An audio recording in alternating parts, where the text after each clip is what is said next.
Hello and welcome to Show and Sell, the show that celebrates digging through other people's trash. Hello, Trash Dragons. I am Chris, Trash Dragon of the West. This is my guitar, Mr. Blankenship. Hi, Mr. Blankenship. Hello, Mr. Blankenship. He says hello back and reminded me that I sell on eBay and Discogs, mostly media. And I am Katie, and I'm Trash Dragon of the South, and I sell mostly clothing and accessories, but I'm always on the hunt for things that are sparkly and exciting. And I'm currently joining Chris as the Trash Dragon, temporary Trash Dragon of the West. And I'm Joe, Trash Dragon of the East, and I sell. Right now, I'm just like digging through my. I'm on a multi-week project to dig through my house and eBay room in my office to try to clear stuff out. And so I sell whatever I'm uncovering in my house because, my God, I have so much garbage. I did uncover this Game Boy with 2 Tetris cartridges. So I'm trying to figure out if I can actually, if it works. I've got a small weird update, but I don't think I've ever shown this on the show, but I bought this a while ago at the bins. And while we were recording one of our segments earlier, I sold this on eBay, and it's a handmade spiral-bound book of Joe Sullivan articles, who was a mafia killer. And it's just... wow. Just someone was... Why? Fascinated Why by... someone need that? I don't know. Like, why did someone put it together? The same thing. You know, someone's interested. Like, old mafia guys are always kind of like have a romance about them, or even though, like, you know, they might have been brutal killers, but there's a kind of like, they're gentlemen. They knew how to party with a rat pack. Someone went and had Kinko's do that. Yeah, someone forced Kinko's to do that. Yeah. Okay, that's wild. It's sold. Yeah, it also sold. What do you have? $40. Oh, wow. 40? Yeah. 40. 40, yeah. I love humans. That's I love that. Like, I'm just like, part of me is just like, I'm a genius. I figured this out. I cracked the code. I like someone like I'm like, yeah, someone I bought it at the bins for $1, so I'm like, yeah, but somebody made it. Yeah, but someone also bought it. Someone else, unless the original person who made it bought it. Right, that's possible. Are there any updates? Yeah. I signed my mom up for a booth. Did I let everybody know that? No. Local. You're in the same thing, right? You're doing a booth as well? Well, I'm doing her booth because she doesn't have... She's not confident in it, but she will be. I'm getting her ready for it. Yeah. So we're in the prep mode right now. And I actually went to a Goodwill near my house and found, couldn't believe it, 2 big glass display cases. $20. Wow. Lucky each? find. $20 each, or but like huge, so like 5 feet, like really amazing. Nice glass, and you know that's the kind of stuff you need. I mean, you need stuff to house other things in that aren't specifically for sale. Yeah. And so those are perfect. Yeah. So I was very happy. I got real lucky. Excellent daughtering, Katie. Yeah. She's very worried about the whole thing. She thinks we're not going to have anything to sell, and I will point her to my garage, my basement. We have an exciting episode coming up. David Rees is the guest, and unfortunately, Katie won't be able to make it. I won't make it for that, but I'm here for Item of Joy, and I am sure that it's going to go amazing. A +++, 14 pluses. Thank you. Wow, 14. I know it's going to be great. Let's move on to our first segment, the Item of Joy. That brought you joy. All right, I'm going to go first because I can pick myself. So, power! So, I got this at a garage sale a little bit ago. If you don't know, one of my weird things that I do is on Instagram, I have a separate page called Propaganda Now, which is just pictures of cute puppies with Soviet style propaganda, and I'll put I love like Soviet style wordings of things, and it's just so dramatic and overly self-important. Yes. So this is a book. This is a book of Soviet propaganda. Oh, right on. That I got for $2. So it's just a bunch of posters. You can find some of this stuff on the web, but like just having this. So I found a couple good ones. This one. I'm going to read the caption for that one, which says, "Add to the glorious deeds of your fathers, preserve the traditions of the fleet, 1958." Or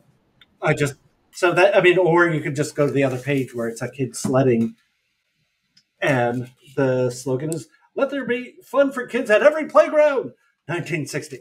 Everything stops with a exclamation point, and there's just, like I said, there's just a like such a dramatic, very grandiose purpose to these small, like sometimes small things. But I love that kind of thing, and I actually have some Soviet propaganda posters that I bought right at the beginning of it was probably like within a month of the Cold War? like the Russian invasion of Ukraine, and so it's just like I can't do anything with these right now. Right. No, you cannot. I have to wait for that conflict to be over and like put in the rearview mirror by a couple years before I can actually move them. Yeah, and I don't feel bad about propaganda now just because it's kind of making fun of just the kind of overly seriousness of this country and which is kind of like the whole thing of Ukraine. It's just like, we must reunite. They cry to be reunited with the fatherland. It's Motherland. I don't think Russia. Motherland. Yes, thank you, Katie. Why don't you go? Okay. I have, because I'm traveling, a clothing item, and it is pretty good. It's pretty good. Speaking of Russia, actually. Oh. So, this is Whoa! Elton John back in the USSA. It is a very, very old vintage baseball tee. The sleeves are pretty discolored. Doesn't matter. Doesn't matter, because it's awesome. That is This is from 1979, is the copyright on it, and it's printed by Shirt Explosion. Explosion is spelled X, no E in front, just starts with an X. Explosion. I looked it up, and apparently they've been working since the 60s. They've been doing a lot of stuff, but they worked in the 60s. They worked with, I think it's like sports teams, and then they branched out to concerts and bands in the 70s and 80s. And I was like, oh, okay. Because at first I was like, is this a reprint, a newer reprint? And it is not. It is from them in that time. Wow. It's a pretty good one. This one looks like it was stored somewhere where the sleeves were in the sun and has maybe been worn once, but there's no stains around the neck or the arms where you tend to see in vintage, especially concert tees. Yeah. Nothing. So I think someone just bought it and stored it and never wore it, which is the best kind of find when you can find one in really good condition. This shirt still has some like thickness and really soft. So yeah, that's awesome. That's a good one. Joe, what do you got? I'm wearing my item of joy / item of sadness, and it is this T-shirt. This is the key guy from Crest Hardware. Now Crest Hardware is a hardware store in Williamsburg, Brooklyn. It is where my wife was working when we met, and she worked in the garden department. And it's to this day one of her favorite jobs. She made a lot of very close friends there. She's still super close with, she's really close with the owner. And they announced a couple of weeks ago about a month ago, they announced that they were going to shutter, that they were closing down. Oh. And there's just been like a massive outpouring of love for the store. It's a multi-decade Brooklyn institution, at least 50 years, and it's like a community hardware store, not a Lowe's and not a Home Depot. They had a garden center that they sold Christmas trees, which you and Hannah used to sell every year for a couple of years. I remember. Yeah, and we were also Hannah and I were also married in the garden center of Crest Hardware, and it's really sad. It's a sad, I love this shirt is like they've been doing all kinds of all kinds of artists have been crawling out of the woodwork, basically like, let's make a shirt, and they've been having merch drops for their closing, which is crazy. That's crazy. But it's also like the community loves them so much. Like we drove down, admittedly, we drove down among other reasons to pick up a free PlayStation 4 for my friend Griffin, and also to visit Crest. And so I got 2 T-shirts and the cap while I was there. Let's move on to our next segment, Trash Dragon of the Week. We have to say goodbye to Katie, but I'm glad you can make it for this part. But David Rees coming up next. Trash Dragon of the Week. Rawr. Okay, so we're back. Welcome. And we'd like to thank you for joining us. And we'd like to thank our guest, David Rees, here. David, thank you for coming. Hi, thanks for having me. Excited to be here. And if you don't know, that's the proxy for Katie. Our three-headed dragon puppet is a proxy for our missing co-hosts. Got it. That's normal. It's nice to meet you. So anyway, if you don't know David, you probably do know his work. He back from the early 2000s, he did the comic Get Your War On, and then he pivoted from that to writing a book about sharpening pencils.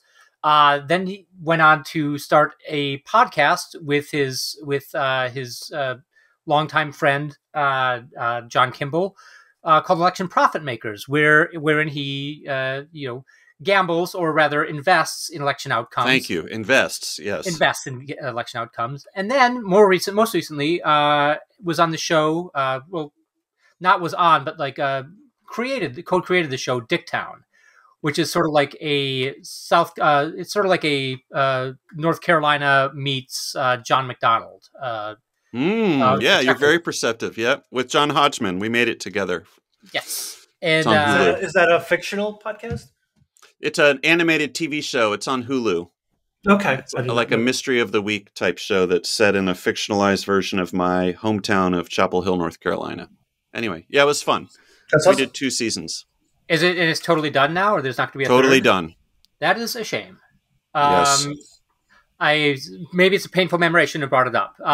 But I'm learning to live. I'm learning to live with it. It's not the first time a show that I've worked on has not run for the desired 20 seasons. So I'll survive. So I want to talk about a little bit about Election Profit Makers, because you've been doing it since 2015, I think, or is it 2016? No, summer of 2016 is when we started. I was talking to my middle school friend, my friend from middle school, John, who lives in Chapel Hill, which is where we grew up. And we were just catching up on the phone. And I said, what are you up to these days? And he said, well, I found this website called predictit.org where you can bet on political outcomes. And there's a lot of dumb MAGA money that's investing heavily in Trump. And I'm shorting Trump and making all this money.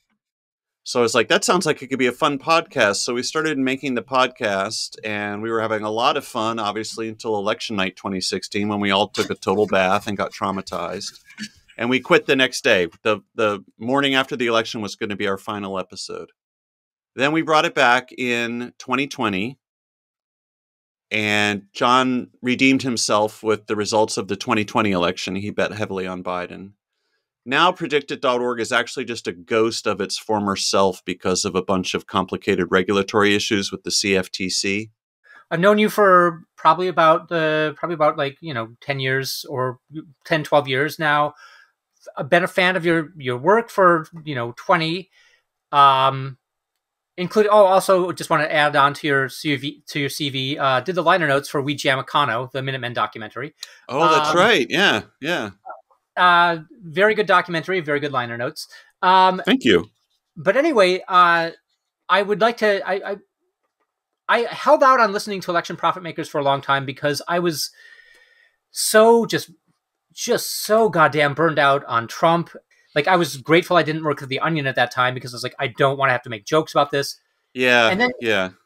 I finally started catching up last year because you managed to do an episode that was sort of like, it was like the perfect Venn diagram of like 3 interests, which was estate sales, garage music, and 80s politics. And that episode is called The Schofield Files. Right. Would you mind yeah. And Now it's all like, coming together. This makes sense, Joe. Yeah. Because I And, had gone to an estate sale, and I go to estate sales every so often just to like see if there's anything interesting, or like cheap electronics or interesting records or ephemera. And you get to judge people's houses. Yeah, I mean, as a snoop, it's like fascinating. Sometimes it's the houses are like really unguarded and vulnerable. It makes you feel a lot of. I find that it gives me a lot of empathy for the person, having never known them. I went to this estate sale in this big house on where is it? It's in Hollywood, or I guess it's right. I guess closer to Beverly Hills. No, Hollywood. Anyway, I was going through. This guy had a massive record collection. And I was looking through all his records. He had a lot of Burl Ives records, a lot of like Andre, what's his name? Just classic, like easy listening thrift store records. And then amidst all these sort of light instrumental records, he had a record by the Celibate Rifles, this Australian garage band. It made no sense. It was a complete outlier. There was nothing else in the records that suggested he was into this type of music.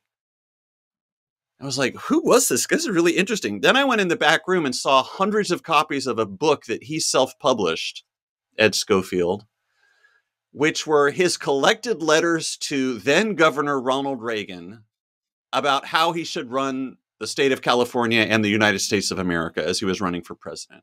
This guy, Ed Schofield, was a Hollywood mocker back, and he used to work for Reagan's talent agency, I guess. So he felt he had this claim on Reagan's attention.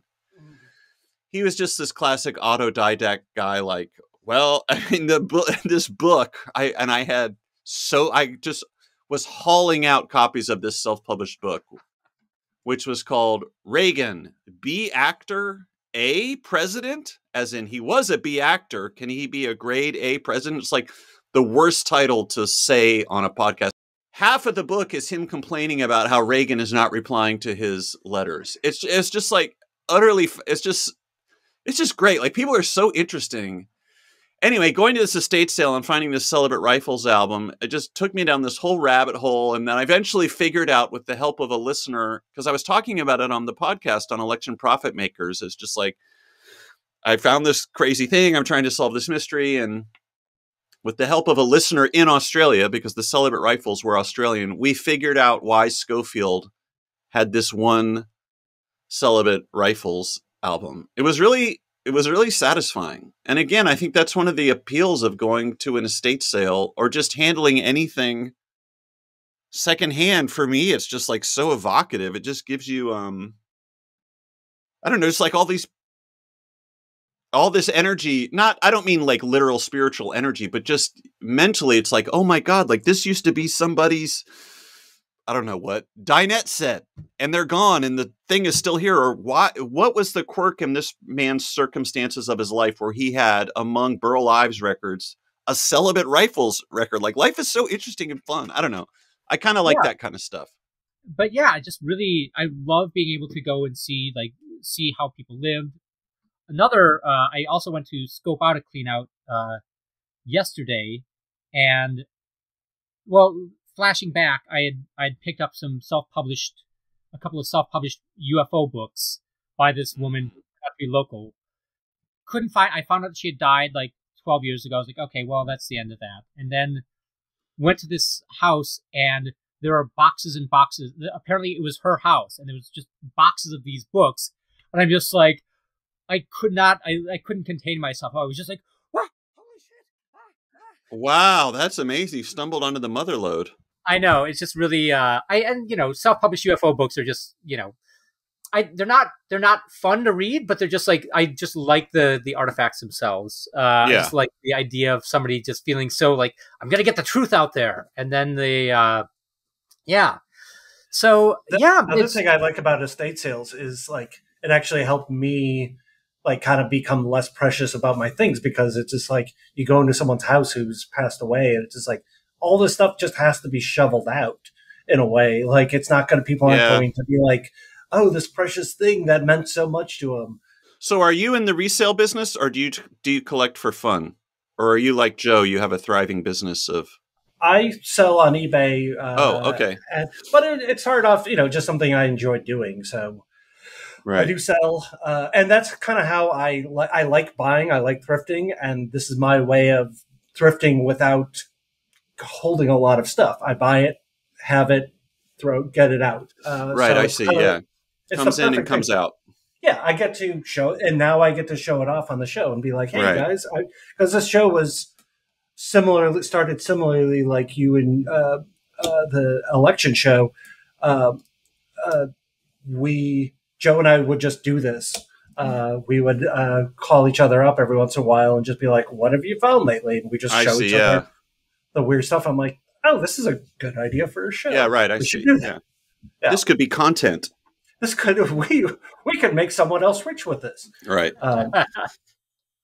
So anyway, so you've been, but you also, one of the things you talk about on Election Profit Makers, you've talked about your collection of, you collect sleep machines, among other things. So how, so that's also, in addition to estate sales, you've also gone to you also talk about going to thrift stores and going to flea markets. When did you start as a child? When did you start as a child, or was it older that you started going to estate sales? And well, so I was thinking about this when I was anticipating this conversation. I think I've gone through sort of different eras of collecting things or spending money on things. I think when I was a kid and I first had my allowance, and my parents gave me a ledger, and they taught me how to keep a ledger of my income and expenses. I think they were trying to teach me to be financially responsible. And I have a ledger that started in 7th grade. And what I would spend my money on was just going to the corner store and just buying rubber bands and envelopes, just office supplies. I thought was kind of cool. I don't know, maybe I thought it would make me sophisticated or something. I've always been interested in stationery and envelopes. When I graduated college, I was living in Boston, and there were a lot of thrift stores in Boston. So I collected a lot of records and a lot of books.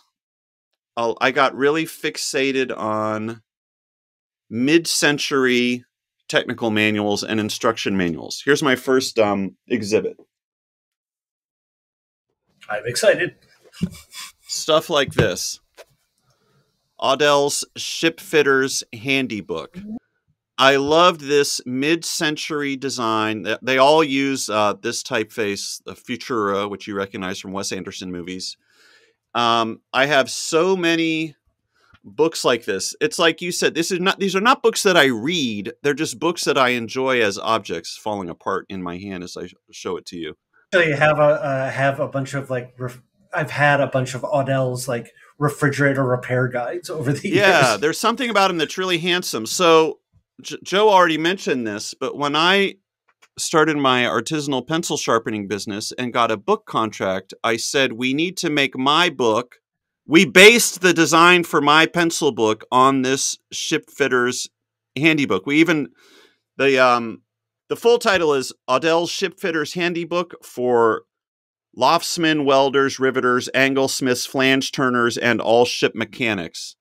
The full name of my book is How to Sharpen Pencils, a practical and theoretical treatise on the artisanal craft of pencil sharpening for writers, artists, contractors, flange turners, angle smiths, civil servants, with illustrations showing current practice. When I just need something cleared up. Joe said that you also you collect sleep machines, sleep apnea machines, or white noise machines, or other. Right. Or just a thing that kind of like a hammer on a spring that just knocks you out. My current era of collecting or acquiring is the most active because it's stuff that I use, which is musical instruments, guitar pedals, sound generating devices for making crazy music. That era started around 2017. I would say that's the most. I would say the eras go being a kid collecting rubber bands and paper clips and envelopes. Then getting into records, which is kind of evergreen. Like if you have a record player and you're a middle-aged white guy, you're probably can't help but like look through a record bin when you're at an estate sale. And then books when I decided to like build out my library. But the most recent era is like cheap Casio keyboards that I can circuit bend, old-timey sleep machines that just produce white noise that you can run through a bunch of pedals, stuff like that. Used guitar pedals. I mean, like cheap metal bowls that you can tape a contact mic to and then run the contact mic through a bunch of distortion pedals and just make an unholy racket. So this is an exhibit from the most recent era. This is what I went really crazy collecting, especially during COVID time. So this is an old Casio keyboard from the 80s. This is an MT35 that I circuit bent. You can see that I've added knobs along with explanatory labels so I can remember what the knobs and buttons do. These things are really fun to adjust. You open up the keyboard and go in and start poking around the circuit board, and then you can make all kinds of crazy sounds. Now this particular one, I didn't buy at a swap meet. I bought this on the Goodwill auction website. That website is now too popular. There are no more bargains to be found. Like the secret got out. But in the early years, when I clued into it, like you could get pretty good stuff for pretty cheap because it wasn't on a lot of people's radars now. Now I think a lot of resellers are on there buying stuff. I only look at the music stuff. I don't know what the rest of the pages are like, but for music equipment, I think a lot of people go on there and buy stuff cheap and then resell it on reverb.com, which is sort of the eBay of musical equipment. Reverb.com is a online marketplace for music gear, instruments, and all kinds of stuff. So I went to a swap meet last week. They had a Panasonic Walkman tape recorder radio, $5, no batteries in it, and I brought it home. Sure enough, it doesn't work. If I had had 2 AA batteries on me, I could have solved it right then and there and not bought it. But, it's like, I think part of the thrill of it is like, it's a little bit like scratch tickets for me. I don't use scratch tickets, but it's like you pay $5 for a tape recorder. Like maybe it'll hit, maybe it won't. That's kind of the frisson, the excitement of not knowing if it's going to work till you get it home. We're all gamblers to some degree. Yeah, right. Yeah. Yeah, it's interesting because like you never feel like it's almost like you don't ever want to admit to yourself that you're buying something with the expectation that it's not going to work. But there's not usually a whole lot of disappointment. It's just like, it's just figures, right. It doesn't work. Yeah. And then when it does work, it's just like you get that endorphin, like I'm a genius. Yeah. So do you have a third option or third object? Well, the third era was buying LPs, and I was thinking about this. So I went to a garage sale the other day, and it was like a guy kind of like me, like early middle-aged white guy, and he had a couple bins of records. I was like, let me look through these records, and it was obvious that he was just getting rid of all his funky thrift store records he had bought over the decades. Like it wasn't like his real records. Do you know what I mean? Yeah. It was just like Tijuana Brad. How-to records, audiobooks, weird children's records from different countries, records with funny covers, and I had this like real crushing sense of like, what am I doing with my life? Like, because records, especially when you're moving, you're like, what have I done? Why am I carting around, breaking my back to cart around these funny looking, I'm like, it's not 1994 anymore. You know what I mean? But I don't know if it's generational or what, but that was going through this guy's records was like catching a glimpse of myself from an angle that I didn't recognize. It was like, this is me. So I have gotten rid of a lot of records over the years as I've moved around and tried to be more deliberate with what I keep versus what I get rid of. But a couple records I have saved. So it's a classic example. A lot of times I would just buy records if they looked like home pressings or just unusual graphic design. Again, I'm a sucker for Futura. It's the same typeface as the Shipfitter's Manual. Songs from Across the Land. This was a record of song poems, which I had never learned, which I didn't know about, but then went down a huge rabbit hole. Do you guys know what song poems are? Yeah. Okay. But you go ahead. I do not. So back in the day, in the mid 20th century, in the back page of a newspaper or a music magazine, there would be little classified ads that would say, "Poets, set your poetry to music. You could have a hit record. Send your poem and $20 to," in this case, it would have been Royal Master Records Incorporated. What this was soliciting lyrics and money from aspiring songwriters. A house band and a singer would immediately record incredibly dashed off songs. They would set it to music, usually perform at a grand total of one time, and then move on to the next lyric they got in the mail. It was a production factory. If you were being uncharitable, you would say you were exploiting naive Americans' desire to write a hit record. So these are the songwriters. These are the people on the back. Oh, amazing. Who sent in their lyrics and $20 or however much it was. These records are very, very evocative and powerful because it's a combination of usually a non-professional lyricist writing lyrics about something that is deeply meaningful and personal to them. The lyrics are usually pretty artless, right? These incredibly personal lyrics are then being sung and performed by someone who's like, yeah, we have to get through 80 of these songs today. So there's so the disconnect between the absolute naive, I don't want to say desperation, the absolute naive sincerity of the lyrics and the world-weary cynicism of the performance is really, there's a lot of energy there. So I bought this record based on the cover. And then when I realized what it was and started Googling it, I learned all about song poems. It turns out there's actually a documentary called Off the Charts, which is about the song poem industry. Oh, wow. I think the closest equivalent, I mean, that song by Rebecca Black called Friday is kind of in the same space as song poems. You are paying for the privilege to have someone realize your musical vision. Anyway, so this is like an example of a record that I'm always on the lookout for. These types of records, I'll always look for at thrift stores. I mean, it's like I've been collecting records for 30 years. I have maybe 5 interesting records or valuable records. Do you know what I mean? Like, but it's like, again, it's like scratch tickets for me.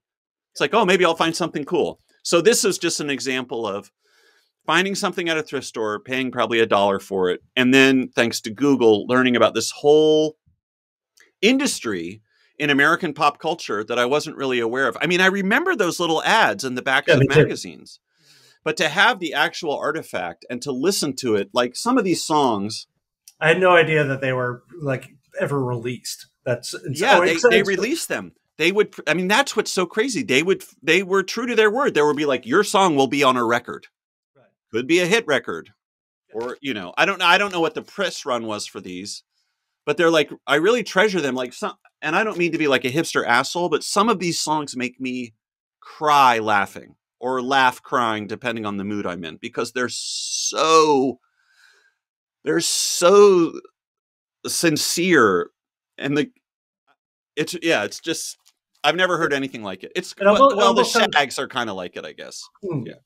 It almost sounds like AI, where it's just like someone might write a song about this, and it has a computer just basically go, here you go. That's such an interesting comparison. I never thought about it, but yes, it has the same uncanny valley feeling of like, is this a real song that you get when it's like, I asked AI to write a country song, and it's like, my truck, my beer, you know, and it's like, but what's so interesting about that comparison is the AI is uncanny because there's no humanity in it. This is uncanny because there's almost too much humanity in it, because it's humans working at cross purposes. Right. Again, the sincerity of the lyricist, the aspiring hit songwriter, and the sort of like, we got to knock these out of the session musicians and the vocalist. But yeah, you're right. It is kind of in that same weird, like, I don't like how this makes me feel. So, yeah. Just like a total pro trying to be like, fine. We'll just see what happens if we kind of jam this song out. I mean, if you watch that documentary called Off the Charts, where they interview some of the musicians who are involved in these sessions, they were like, yeah, we would record the lyrics. I would be singing the lyrics as I was reading them for the first time. Oh my God. The volume they had to get through was just so much. It's like, we're not going to spend all day working up the perfect setting for these lyrics that half the time like don't even really rhyme or don't scan. I'm just going to like press record. We're doing it. And then we're going to move on. It's like John Zorn or something. It's like totally improvised. But should we move on to do you have anything else, or should we move on to the Those are my 3 eras: collecting books, collecting records, and collecting sound sources like keyboards and wind machines or white noise machines, stuff like that. I just also want to say, do one last plug for Election Profit Makers if people are on the fence. If you think I'm not interested in a political podcast, there was the Schofield episode. There was one with a 15 to 20 minute. I mean, there are times where I'm listening to it. I was like, I'm loving this. I have no idea who else the audience is for this, but it's like you're like the Residents episode where you're like get into like a 20-minute Residents discussion. Oh yeah, because we used to be really into that band, the Residents, back in middle school. Back when it was cool to be into the Residents. Back when it was cool to like an anonymous band that wore gigantic eyeballs on their heads. Now they're a dime a dozen, but back then it was pretty interesting. That's true. Yeah. But thank you so very much, David. You got to run. That amazing find. Thank you, guys. And hopefully you'll come back and bring more stuff. All right. Thanks guys. a lot, David. All right. Thanks, take David. care. Okay, Bye. bye-bye. David was great. I think he's a 5-star segment, and I think we did a great job without Katie. But it's hard to call this a 5-star, 2 thumbs up, A+++++ episode. Just a regular A, I think maybe it's 1.5. It's an A episode. Yeah. David was an A+ guest, A++++ guest. Yeah, and he bent the curve, but yeah. So he brought us up. We were, but we struggle mightily without Katie, and we hope she comes back. Yeah, she'll be. Hopefully, her problems will be solved soon. But let's go into that song that everyone loves. Thank you for watching Show and Sell. If you remember, hit like, share, subscribe. But if you don't, everything's gonna be alright. And if you do, things are gonna be a little brighter for us. There's an algorithm controlling all of our lives. Thank you for watching Show and Sell. If you remember, ring the bell.